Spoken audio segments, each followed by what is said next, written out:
Assalamualaikum warahmatullahi wabarakatuh. Selamat pagi anak-anakku Waalaikum. semua. Pagi, Waalaikumsalam Sob. warahmatullahi wabarakatuh. Bagaimana kabarnya kalian hari ini? Alhamdulillah. Alhamdulillah baik, Alhamdulillah, Pak. sehat. Alhamdulillah, Masya Allah. Luar biasa. Kelihatan sekali wajah-wajah yang siap belajar dan saya senang sekali bertemu dengan kalian hari ini. Baik, sebelum kita memulai pembelajaran, Bapak ingin mengabsen dulu ya, supaya memastikan semuanya hadir dan siap belajar. Yang pertama, Vio. Hadir, Pak. Hadir. Enok. Hadir, Pak. Enok hadir. Kemudian Asep. Hadir, Pak. Baik, Alhamdulillah. Lengkap semuanya hadir. Sekarang Bapak mau nanya, siapa yang di sini yang tadi pagi sebelum sholat subuh itu wudhunya cepat-cepat? Ayo ngaku siapa? Saya, Pak, kedinginan, Pak. Duh, lagi musim hujan, Pak Guru. Saya, Nah, Pak. tuh, kadang kalau kita cepat-cepat atau buru-buru itu ada bagian dari anggota wudhu yang tidak terkena air dengan sempurna. Dan itu bisa membuat wudhu kita itu tidak sah. Dan sholatnya juga tidak sah kan? Karena itu, hari ini kita akan belajar tentang tata cara berwudhu dengan benar. Supaya apa? Supaya setiap kali kalian berwudhu, itu kalian melakukannya dengan yakin, rapi, dan sesuai dengan tuntunan syariat Islam. Kalau berharap kalian mendengarkan dengan baik ya, karena ini ilmu tentang wudhu ini akan kalian gunakan seumur hidup. Dan setiap kali ingin melakukan ibadah seperti sholat, membaca Al-Quran, dan tawaf, dan sebagainya. Baik, kita mulai pembelajarannya. Bapak izin share screen ya. Apa sih yang dimaksud dengan wudhu itu? Wudhu adalah kegiatan bersuci dengan menggunakan air yang suci dan mensucikan. Kalian tahu tidak apa itu air suci mensucikan?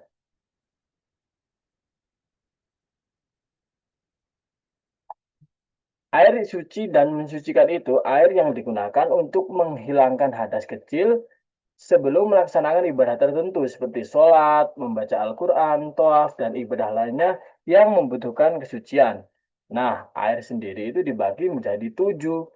Yang pertama, air laut. Yang kedua, air hujan. Yang ketiga, air sumberan. Yang keempat, air embun. Yang kelima, air salju. Yang keenam, air sumur. Yang ketujuh, itu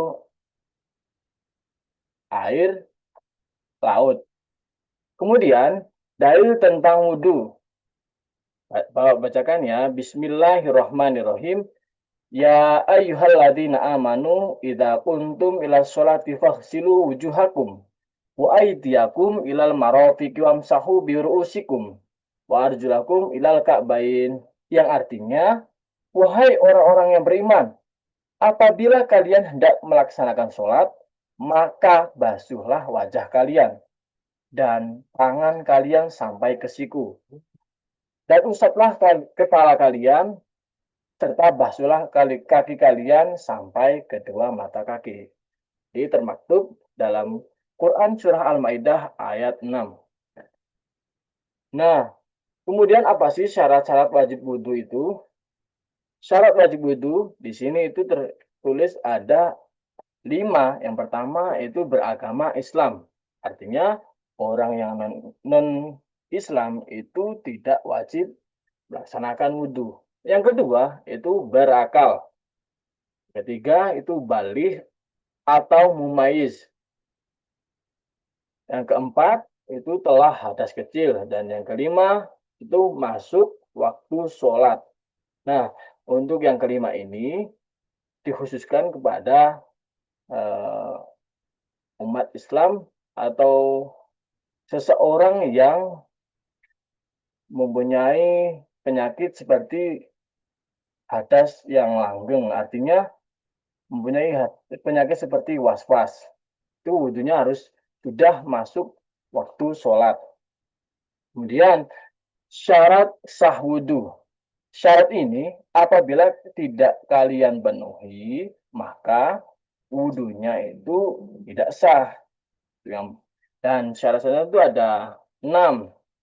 Yang pertama itu menggunakan air suci dan mensucikan, atau disebut dengan air mutlak.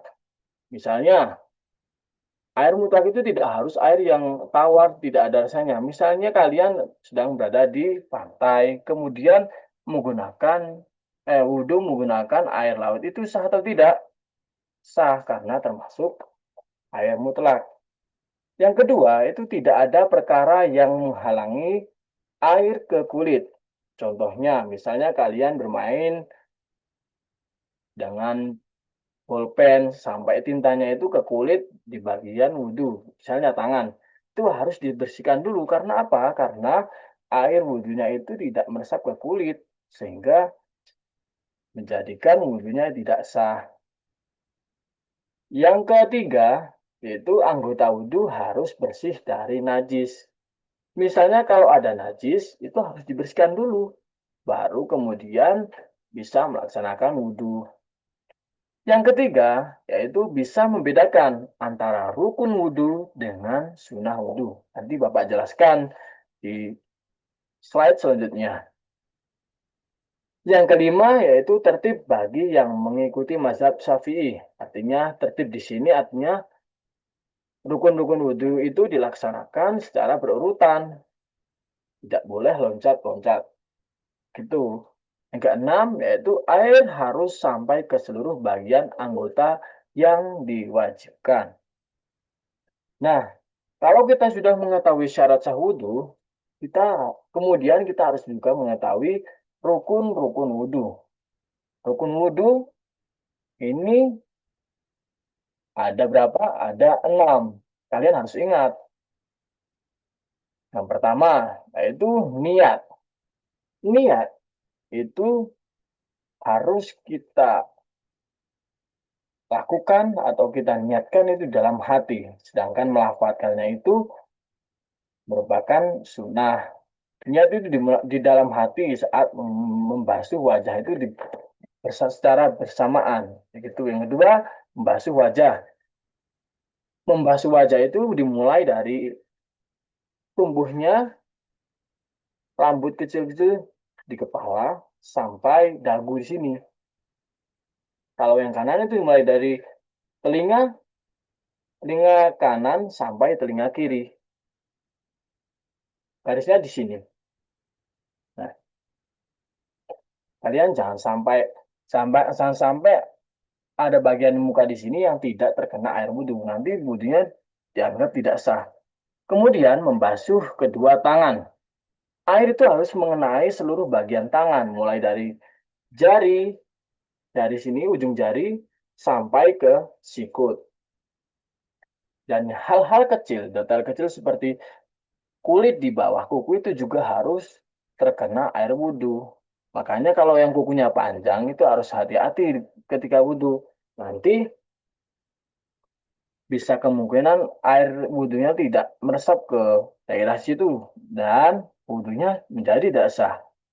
Yang keempat itu mengusap sebagian kepala. Artinya kepala itu harus terkena air wudhu, tidak seluruhnya seluruh bagian kepala, hanya sebagian saja boleh menurut Imam Syafi'i. Yang kelima yaitu membasuh kedua kaki.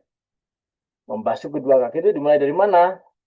Dari ujung kaki, dari ujung jari kaki sampai ke tumit. Sedangkan kalau sampai ke lutut itu merupakan sunnah wudhu. Di sini juga harus diperhatikan, di bawah kuku kaki itu harus terkena air wudhu. Jangan sampai air wudhu tidak mengenai bagian di bawah kaki, di bawah kuku, jari kaki. Kalau tidak terkena, maka wudhunya tidak sah. Dan yang terakhir, yaitu tertib. Maksudnya apa? Maksudnya seluruh rukun wudhu itu harus dilakukan secara berurutan sesuai dengan Quran Surah Al-Maidah ayat 6. Yaitu tidak boleh loncat-loncat. Nah, setelah mengetahui rukun wudhu, sekarang kita membahas tentang sunnah-sunnah wudhu. Sebenarnya sunnah-sunnah wudhu itu ada banyak sekali. Itu tergantung ulama, itu banyak yang mengutarakan itu ada banyak. Nah, Pak Guru hanya mengambil beberapa.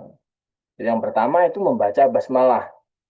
Membaca basmalah sebelum melaksanakan wudhu itu sangat disunahkan. Bahkan ada ulama yang mengatakan bahwa jika seseorang berwudhu tetapi tidak membaca basmalah, maka wudhunya tidak sah. Itu karena apa? Karena saking dianjurkannya atau saking disunahkannya.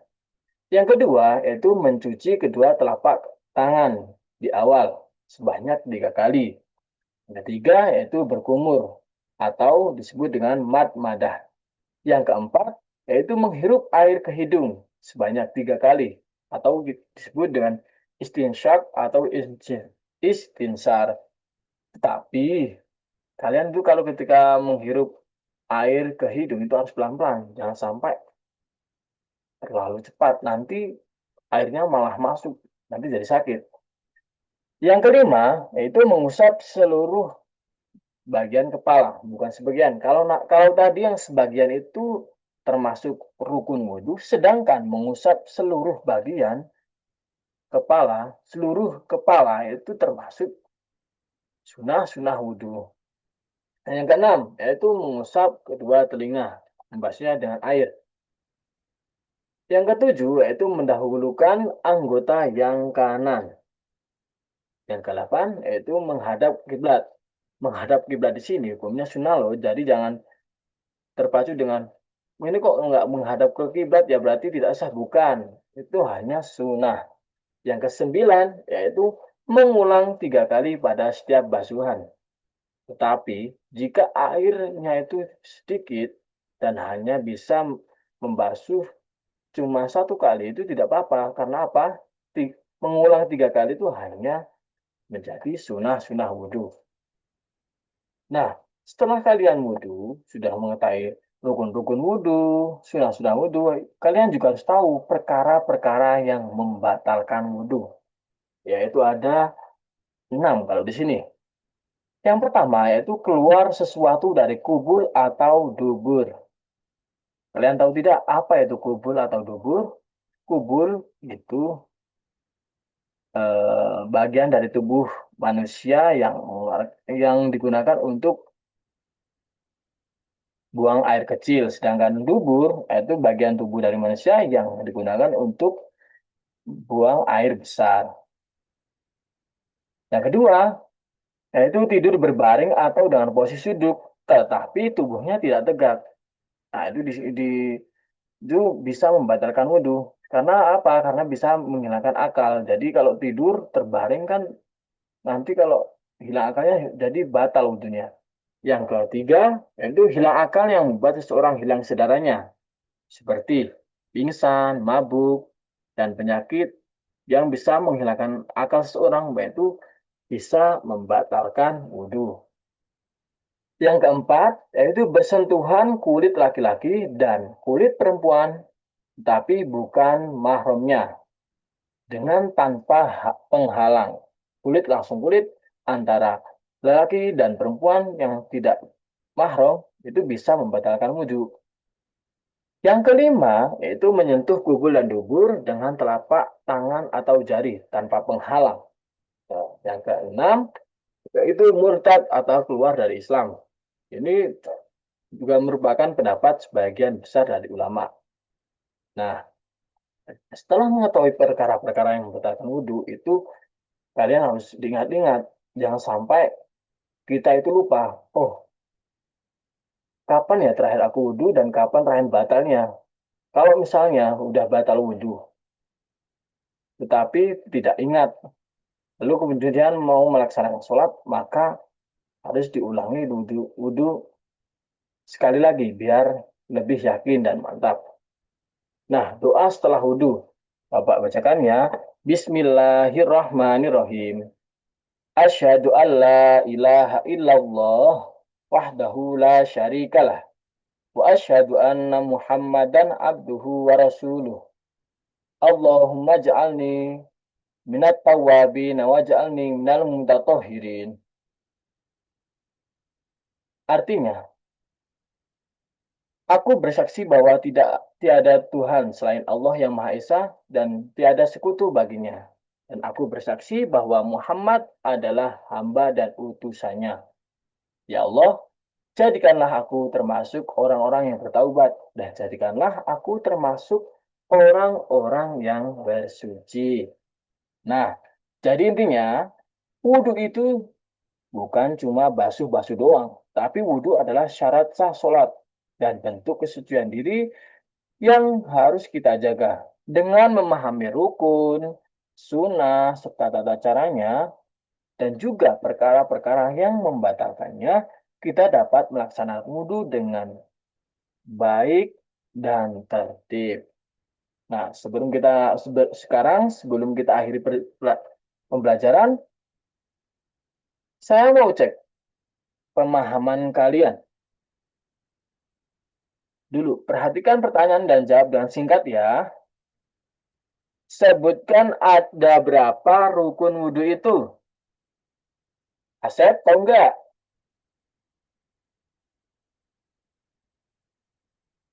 Enok atau Badriyah?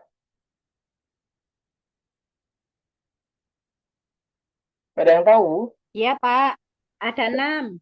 Betul sekali. Nah, dan sebagai tugas pengayaan, Bapak minta kalian membuat tulisan pendek di buku masing-masing ya, dengan tulisan yang rapi. Tugasnya yaitu 1. Tuliskan 6 rukun wudhu yang kalian hafal. Yang kedua, tuliskan 5 sunnah wudhu yang kalian telah pelajari. Nah, dan kalian yang mau nilai tambahan, yaitu buatlah gambar sederhana tentang urutan wudhu dari langkah pertama sampai terakhir ya. Tidak perlu mewah, cukup dengan gambar yang jelas dan berurutan. Sebelum Bapak akhiri, coba dari salah satu dari kalian ambil kesimpulan dari pembelajaran hari ini. Boleh, Tio? Ya, tadi kesimpulannya adalah bahwa wudhu adalah syarat sah sholat serta cara menjaga kebersihan diri serta batin. Kemudian kita harus melakukannya sesuai rukun, menyempurnakannya dengan sunnah-sunnah, serta memastikan setiap anggota wudhu itu terkena air dengan benar. Betul sekali. Nah, semoga penjelasan hari ini itu menambah pemahaman dan membuat ibadah kita semakin sempurna. Kita mendorong kita untuk selalu menjaga kesucian dan melaksanakan wudhu dengan benar dan setiap kesempatan beribadah. Bapak tutup pembelajaran kali ini ya dengan pantun. Air jernih mengalir pelan, membasuh wajah terasa sejuk. Wudhu dilakukan dengan tertib dan pelan agar sholat kita menjadi lebih khusyuk. Bapak akhiri, wassalamualaikum warahmatullahi wabarakatuh. Waalaikumsalam warahmatullahi wabarakatuh.